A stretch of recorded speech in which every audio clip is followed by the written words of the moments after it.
না জানি আমার বধূ আমাকে কত ভালোবাসে।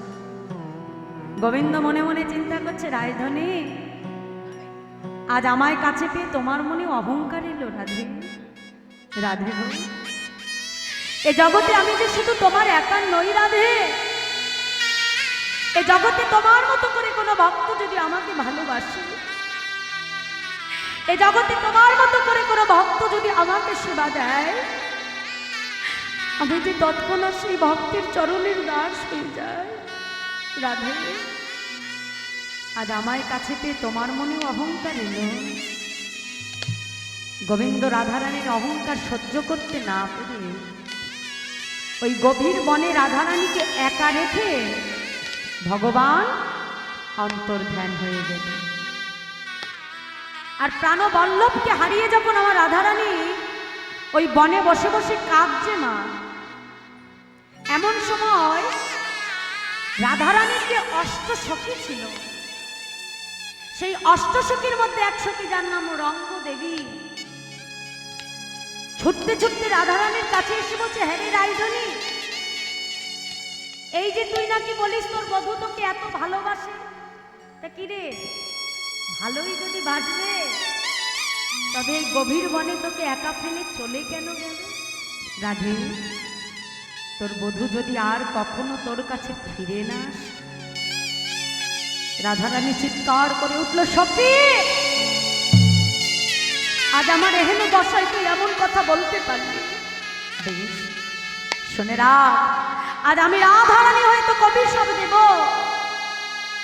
এ জগতে কোনো ভক্ত যদি ভগবানকে কাছে পেয়ে যদি কখনো তাকে হারিয়ে ফেলে, তবে ওই ভক্তের মনে কতটা বেদনা, কতটা যন্ত্রণা, তোকেও একদিন আমার মতো ভক্ত হয়েই সইতে হবে। তোকেও একদিন আমার মতো ভগবানকে হারিয়ে কাঁদতে হবে। আমি রাধারানী আজ তোকে অভিশাপ দিলাম। সেই বৃন্দাবনের রঙ্গদেবী সখী রাধারানীর অভিশাপ মাথায় নিয়ে এই কলিযুগে তিনি হলেন ভক্ত গোবিন্দ ঘোষ। আর রাধা গোবিন্দ মিলিত তনু হলেন আমার গৌর হরি।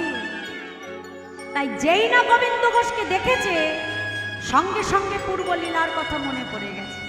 মনে মনে চিন্তা করলো, গোবিন্দ তোমাকে যে আমার সঙ্গী করে নিতেই হবে, তা না হলে আমার রাধারানীর অভিশাপ যে মিথ্যা হয়ে যাবে। কাছে ডেকে বলছে, বেশ অগোবিন্দ আজ থেকে তুমি আমার সঙ্গী হলে। আর যখন থেকে সঙ্গী করে নিল না মা, তখন থেকে সেই মুহূর্ত থেকে শুরু হয়ে গেল তার ভগবানের কাছে কঠিন পরীক্ষা। কিছুদিন যেতে না যেতেই গৌর হরি গোবিন্দ ঘোষকে ডেকে বলছে, গোবিন্দ তুমি তো অনেকদিন হয়ে গেল এই পুরী ধামে এসেছো, হ্যাঁ গো তুমি ভালো করে কি একবার জগন্নাথকে দর্শন করেছো? গোবিন্দ ঘোষ বলছে, প্রভু তুমি কোন জগন্নাথের কথা বলছো? কেন? মন্দিরে যে জগন্নাথ থাকে আমি তো সেই জগন্নাথের কথা বলছি। গৌর হরি তুমি যে কি বলো না দয়াময়, মন্দিরে যে জগন্নাথ সে তো অচল জগন্নাথ, চলতেও পারে না আবার কথাও বলতে পারে না। হ্যাঁ কিন্তু জনদয়াময় আমি প্রত্যেকদিন যে জগন্নাথ দেখতে পাই, সে চলতেও পারে আবার আবার কথাও বলতে পারে। গোবিন্দ এই সচল জগন্নাথ আবার পুরী ধামে তুমি কোথায় দেখতে পেয়েছো? হ্যাঁ শুনলে দয়াময়, সচল জগন্নাথ আমি কোথায় পেলাম? শোনো প্রভু, গোবিন্দ ঘোষ গৌর হরির দিকে হাতটা বাড়িয়ে দিয়ে বলছে, প্রভু গো তুহু জগন্নাথ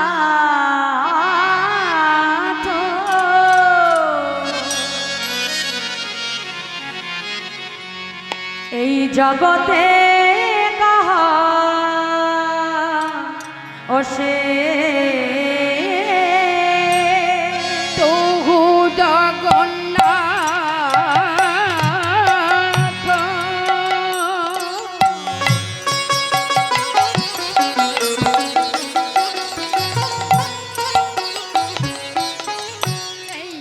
জগতি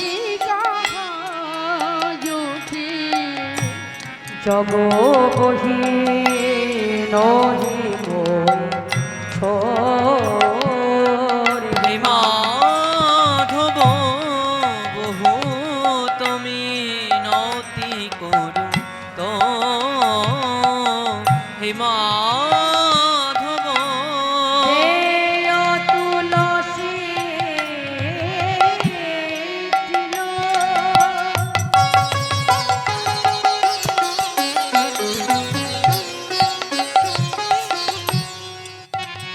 আমার এ দেহ সমান তিন। আর দেয় তুলসী তিল।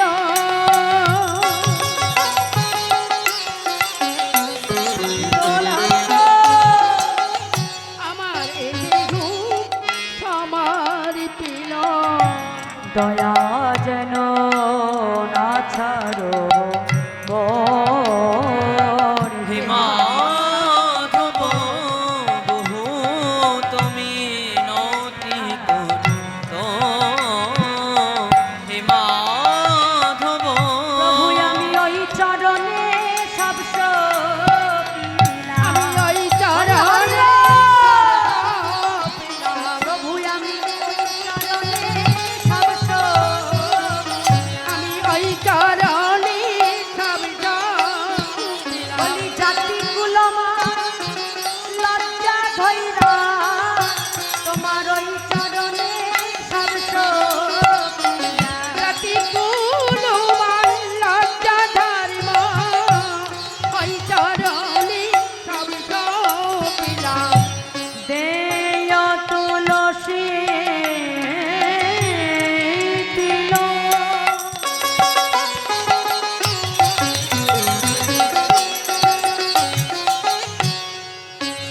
আমার এ দেহ সমান তিন।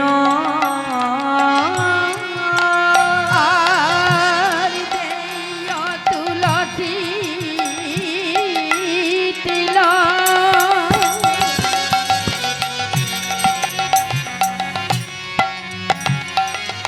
আমার দেহ সমর্পিল।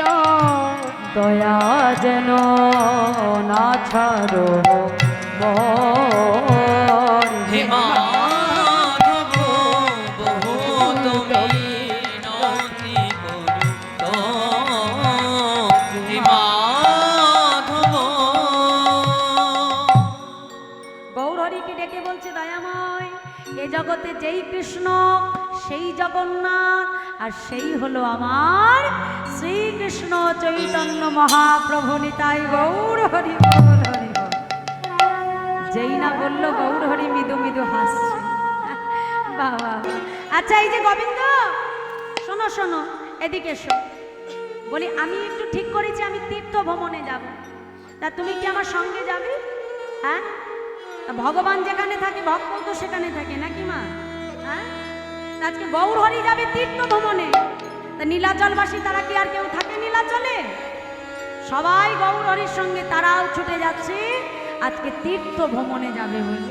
আর গৌর হরি সকল ভক্তকে সঙ্গে লয়ে মনের আনন্দে আজ তীর্থ ভ্রমণের উদ্দেশ্যে বাহির হয়েছে। ভক্তগণকে ডেকে বলছে ভক্তগণ তোমরা সকলে আমার সঙ্গে বলো। কি বলবো প্রভু? কৃষ্ণ নাম বলো। কৃষ্ণ নাম ছাড়া গতি নাই। আজকে প্রভু আমার সকলকে ডাকতে ডাকতে চলেছে আর বলছে তোমরা কৃষ্ণ কৃষ্ণ বলো মুখে।